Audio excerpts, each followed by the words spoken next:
Naqueles dias, Jesus foi à montanha para rezar e passou a noite toda em oração a Deus. Ao amanhecer, chamou os seus discípulos e escolheu 12 dentre eles, aos quais deu o nome de apóstolos: Simão, a quem impôs o nome de Pedro, e seu irmão André, Tiago e João, Felipe e Bartolomeu, Mateus e Tomé, Tiago, filho de Alfeu, e Simão, chamado Zelota, Judas, filho de Tiago, e Judas Iscariotes, aquele que se tornou traidor. Jesus desceu da montanha com eles e parou num lugar plano. Ali estavam muitos dos seus discípulos e grande multidão de gente, de toda a Judéia e de Jerusalém, do litoral de Tiro e Sidônia. Vieram para ouvir Jesus e serem curados de suas doenças. E aqueles que estavam atormentados por espíritos maus também foram curados.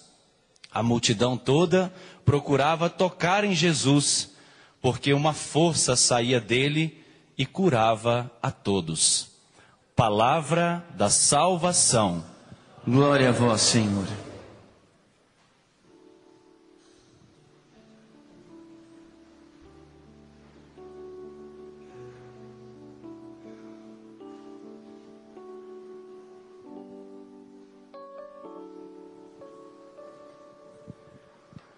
Caríssimos irmãos e irmãs, nós estamos celebrando com toda a igreja hoje esta festa de São Simão e São Judas Tadeu. O evangelho de hoje, do capítulo 6 de Lucas, está dentro de um contexto para que nós entendamos o que Jesus fez e a atitude de Jesus, que compromete também a vida e o ministério dos seus apóstolos. Se vocês forem retroceder um pouco a passagem de hoje, no capítulo 6, Jesus havia terminado de realizar uma cura em dia de sábado. Ele havia curado um homem da mão seca e ele foi duramente repreendido pelos fariseus e pelos mestres da lei. E no final da passagem do capítulo 6 desta cura, diz que eles se encheram de raiva e começaram a discutir entre si sobre o que fariam contra Jesus. E depois vocês sabem o que fizeram contra Jesus, até a experiência da morte. E na vida destes dois apóstolos de hoje também não foi diferente. A adesão a Jesus Cristo e o seguimento de Cristo custou dos dois a própria vida. Segundo a tradição, um foi cerrado ao meio e o outro teve a cabeça cortada por um machado, para dizer que a vida do discípulo, a vida do apóstolo, ela se configura de tal forma ao mestre que pode exigir de nós também a própria vida. Mas vamos no trecho que o evangelho de hoje nos trouxe, a partir do versículo 12. Este relato da escolha dos 12 apóstolos, ele também se encontra no evangelho de Marcos, no capítulo 3º, ele se encontra no evangelho de Mateus, no capítulo 10, e também se encontra nos Atos dos Apóstolos, no capítulo 1, esta lista dos 12 apóstolos. Diz a palavra de Deus no versículo 12: Naqueles dias, Jesus foi à montanha para orar. Passou a noite toda em oração a Deus. Jesus subiu à montanha para orar. Primeiro que a imagem da montanha fala de intimidade com Deus. A montanha fala de proximidade, de intimidade, de oração pessoal. Jesus, quando vai fazer a escolha dos 12 apóstolos, ele toma uma decisão em oração. E na nossa vida também precisa ser assim. Todas as decisões cruciais que nós vamos tomar, nós precisamos tomar em oração. Nós não podemos tomar decisões levados pelos nossos impulsos, pelos nossos sentimentos, pelo nosso estado de humor, porque isso nos trai, isso pode ser modificado. Mas Jesus nos mostra hoje que ele vai decidir a vida dos seus apóstolos e vai também comprometer toda a sua missão, depois que ele passar pela experiência da paixão, ele faz tudo isso numa atitude de oração.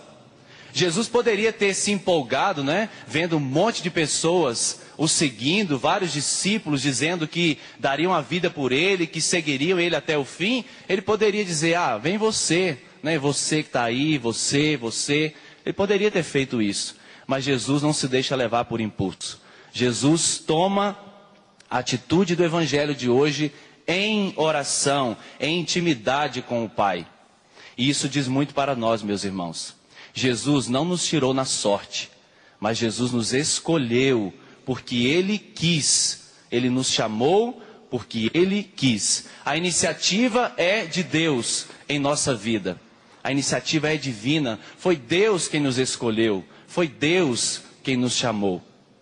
E aí diz a palavra que Jesus também foi para esta montanha em oração a Deus.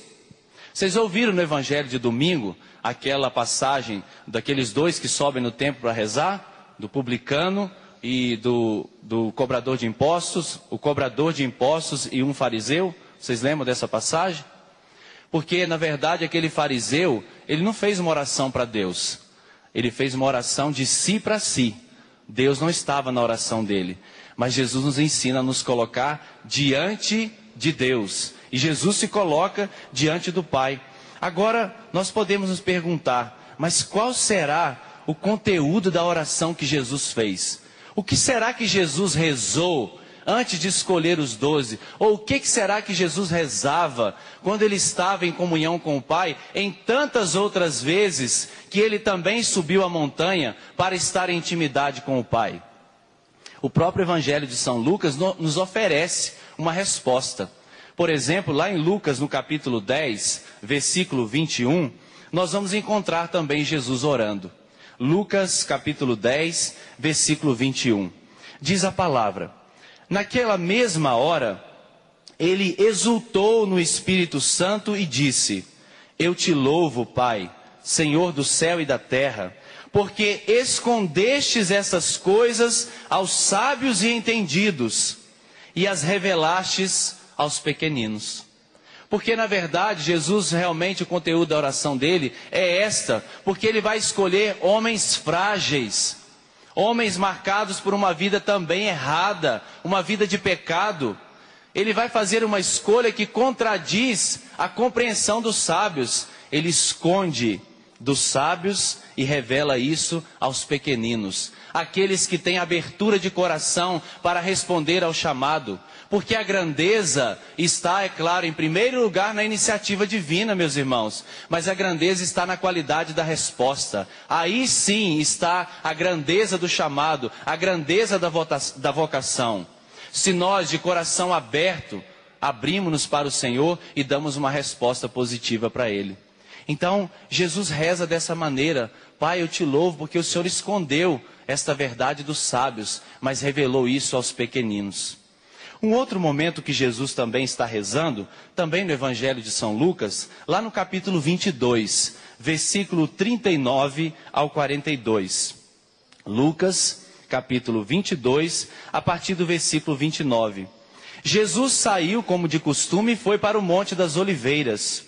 Os discípulos o acompanharam. Chegando ao lugar, Jesus disse: orai para não cairdes em tentação. Afastou-se dali uma distância e de joelhos começou a orar. O que Jesus rezava? Pai, se quiseres, afasta de mim este cálice. Contudo, não seja feita a minha vontade, mas a tua. Se for possível, afasta de mim este cálice, mas não seja feita a minha vontade, mas a tua. O chamado de Jesus na escolha dos apóstolos e a experiência da vocação, muitas vezes, meus irmãos, nós vamos ter que fazer essa oração de Jesus. Se for possível, Pai, eu quero ir embora, eu quero desistir, eu quero deixar o caminho do Senhor, eu quero deixar de lado, eu quero abandonar. Mas não seja feita a minha vontade, mas seja feita a tua. Quantas vezes no nosso caminho de seguimento a Jesus, na resposta à nossa vocação, nós vamos precisar fazer essa oração. E Jesus fez esta oração também. Jesus